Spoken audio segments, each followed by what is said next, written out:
Hi everyone, magandang araw at andito na naman kami. Ito pala ay ang aking maliit na si Red. O di ba? Alam mo yung mga yan ay laging gusto lagi akong katabi at hindi pwedeng hindi ako katabi at pag naglatag na ako ng banig, mas nauuna pa sila. Tingnan nyo naman sila. Ayan yung mga alaga ko. Actually, ayoko sana silang ikulong. Kaso kinakailangan namin silang ikulong kasi tumatakas na minsan. Actually po, iba-ibang video ito at pinagko-combine ko lang a day.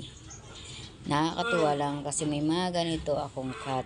Talagang napakalalambing.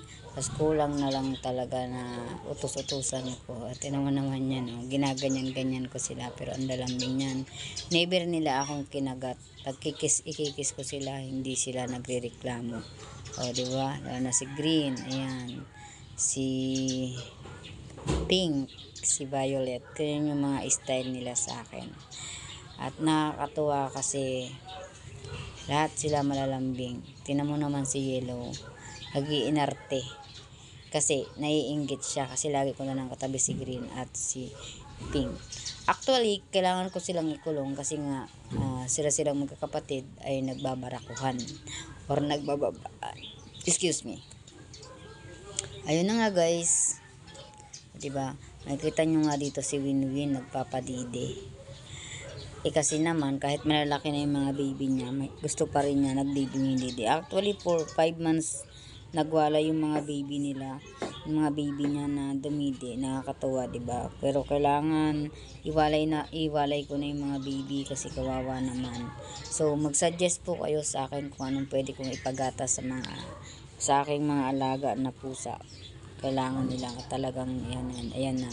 'Di ba? Pag kumakain, nagkuguluhan, sama-sama sila. Nakakatuwa lang.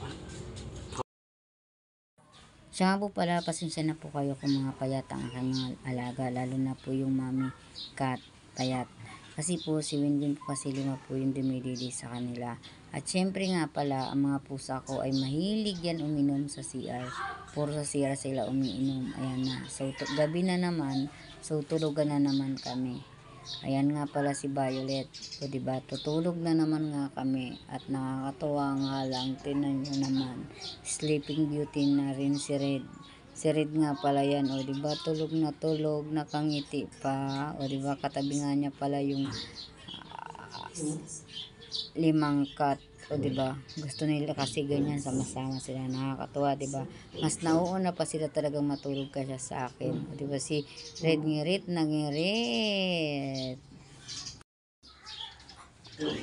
At syempre, sabi ko nga sa inyo, ay iba-ibang naka-duty minsan sa pag-aalaga sa 5 maliliit na baby.